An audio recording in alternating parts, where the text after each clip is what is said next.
Hello everyone, welcome back to another video of Earning Basics. In this video, we are going to learn how to add bank on your Upwork account. First of all, open up your preferred web browser. Now at the address bar, type in upwork.com and click on enter. You will be directed to official homepage of Upwork. At the top right corner of the screen, you can see a profile icon. Click on it and click on account settings option.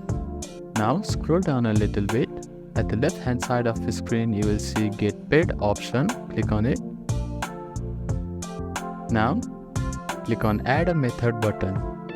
Here you can select any of these available options. You can set up with a local bank or Pioneer account. You can also set up with a PayPal account, wire transfer, direct to US Bank USD and all of these. You need to click on setup button here. After that, you'll need to type in your credentials. For all of these options, simply click on setup button and type in your credentials and click on next, and you can add a bank account to your Upwork account.